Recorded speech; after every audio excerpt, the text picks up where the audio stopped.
Setelah berhasil turun, Sisi dengan susah payah berjalan karena masih sakitnya semalam. Ia langsung mencari taksi untuk pulang ke kosannya. Ini benar-benar gila, ucap Sisi dalam hati. Sesampainya di kosan, Sisi langsung masuk ke dalam kamar mandi. Ia diam di bawah guyuran air shower.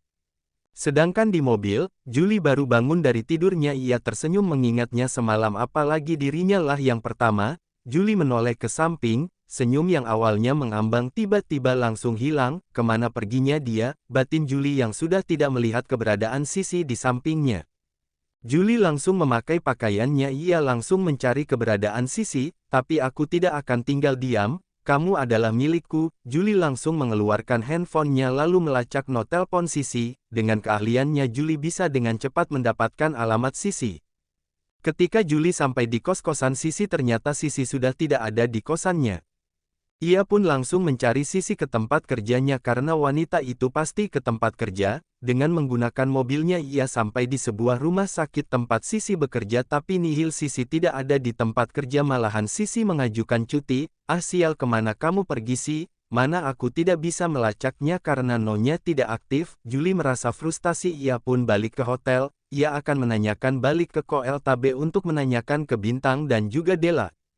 Di Kota B, Bintang hari ini mengajak anak-anaknya untuk makan siang di kantor sang suami. Ia juga membawa makanan kesukaan sang suami. Bintang berjalan dengan mendorong stroller milik Kezia dan tangan yang satunya untuk menuntun Kevin. Para karyawan merasa takjub melihat nyonya bosnya itu, sudah cantik, molek, dan mandiri. Banyak yang bersisik tentang Bintang, namun Bintang menghiraukannya. Ia tetap jalan dan memberikan senyuman ramah ke para karyawan.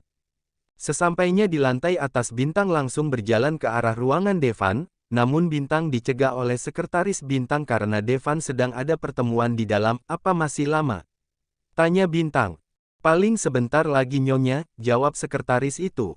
Bintang manggut-manggut tanda mengerti. Bunda, kita masuk saja, ajak Kevin. Gak enak kak, kan ayah sedang ada pertemuan, ucap Bintang. Tapi namanya juga anak kecil. Kevin langsung masuk ke ruangan sang ayah. Bintang melototkan matanya ketika di dalam sana ada pemandangan yang kurang etis, tapi namanya juga anak kecil. Kevin langsung masuk ke ruangan sang ayah. Bintang melototkan matanya ketika di dalam sana ada pemandangan yang kurang etis. Dek, ayah, teriak Kevin yang melihat sang ayah yang sedang memangku seorang wanita. Mata Devan langsung tertuju ke arah seorang wanita. Hani, panggil Devan. Ia bangkit dari duduknya dan mendorong wanita itu ke lantai. Au, sakit tuan, keluh wanita itu. Namun Devan tidak menggubris wanita itu. Ia berjalan ke arah Bintang karena ia takut Bintang akan berpikiran yang tidak garis bawah. Tidak, ini tidak seperti yang kamu pikirkan Hani, ucap Devan. Ayah, kakak benci ayah, ucap anak itu sambil melibatkan kedua tangannya di dada. Bintang menatap sang suami lalu ia berjalan meninggalkan sang suami. Bintang berjalan untuk membantu wanita yang didorong oleh Devan. Apa nona tidak apa garis bawah apa?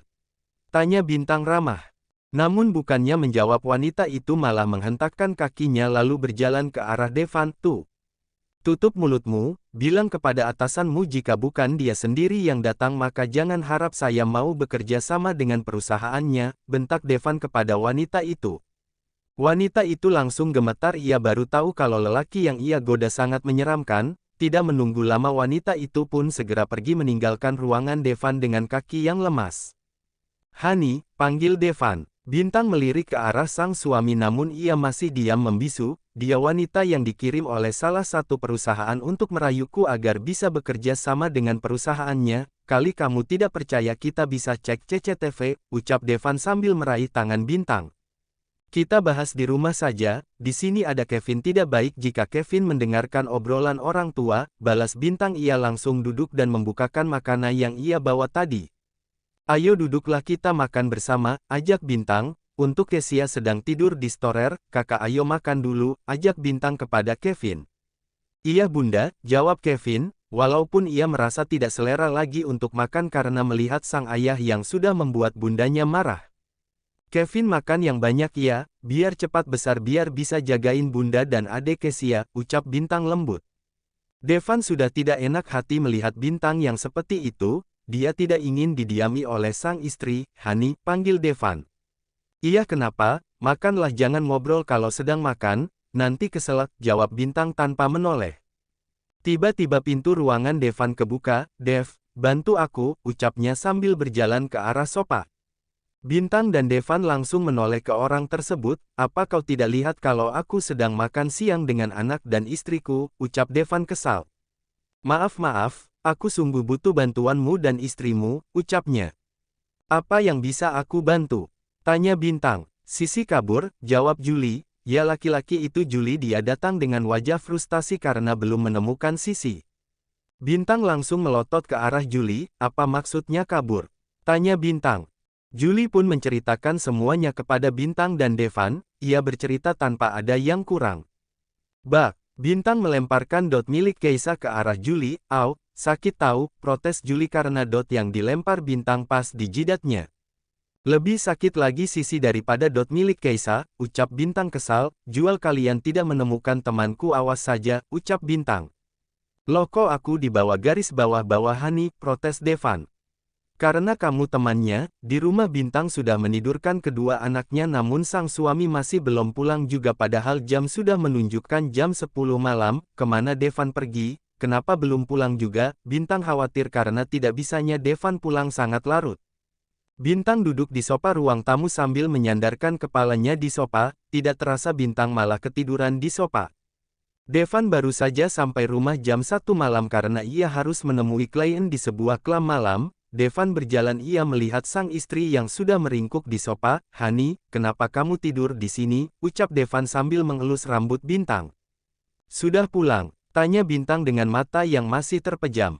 Maafkan aku Hani, aku baru selesai bertemu dengan klien dan handphone aku mati, makanya tidak memberi kabar kepadamu, ucap Devan. Bintang bangkit dari tidurnya. Sudah makan? Tanta Bintang. Belum. Ya sudah. Mau mandi dulu atau langsung makan biar aku hangatkan makannya, kata Bintang tanpa membalas penjelasan Devan. Langsung makan saja, karena aku sudah lapar, ucap Devan. Ia tahu kalau sang istri sedang marah padanya, karena marahnya Bintang bukan dengan ucapan tapi dengan mendiaminya. Kalau gitu biar aku hangatkan dulu, Bintang berjalan ke arah dapur untuk memanaskan makannya. Devan dengan setia menunggu di meja makan. Makanlah. Aku tidak bisa menemani karena sudah mengantuk, ucap Bintang. Iya tidak apa garis bawah apa Hani, jawab Devan. Bintang pun meninggalkan Devan di meja makan sendiri, karena ia benar garis bawah benar ngantuk, tapi Bintang tidak masuk ke dalam kamarnya melainkan ke kamar Keisa. Ia mengambil Keisa di dalam box lalu ia taruh di atas tempat tidur. Bintang pun merebahkan tubuhnya di samping Keisa lalu tidur dengan memeluk Keisa. Devan yang baru selesai makan ia pun masuk ke dalam kamarnya. Ketika masuk ia tidak melihat sang istri ada di dalam kamar. Kemana perginya Bintang, ucap Devan sambil menari di dalam kamar. Devan mengganti pakaian dulu lalu ia mencari Bintang ke kamar Kevin namun tidak ada. Lalu ke kamar Keisa, benar saja sang istri sedang tidur dengan memeluk Keisa yang sedang tertidur. Apa semarah itu padaku, gumam Devan. Ia pun ikut tidur di samping Bintang sambil memeluk mereka. Pagi harinya Bintang bangun karena Keisa menangis. Ia tidak menyangka jika sang suami akan ikut tidur di kamar Keisa. Aduh anak bunda kenapa ucap Bintang. Bintang meraba popok milik Keisa. Popoknya sudah penuh ya sayang. Bintang dengan telaten mengganti popok milik Keisa lalu menyusui Keisa sampai ia tertidur lagi. Setelah Keisa tidur kembali, Bintang segera keluar dari kamar Keisa karena ia harus menyiapkan sarapan. Tolong ditata di meja makan ya. Aku mau bangunin Kevin dulu pinta Bintang. Ia pun berjalan ke kamar Kevin untuk membangunkan Kevin. Sayang bangun yuk, ucap Bintang. Kevin menggeliat. Iya bunda, jawab Kevin dengan wajah masih ngantuk. Mau mandi sendiri atau bunda bantu? Tanya Bintang. Kakak mandi sendiri saja kan bunda harus mandiin adek Keisa, jawab Kevin. Tidak apa garis bawah apa biar bunda bantu Kevin mandi ya, sudah lama juga bunda tidak mandiin kakak, ucap Bintang lembut. Akhirnya Kevin pun mandi dengan dibantu oleh sang bunda.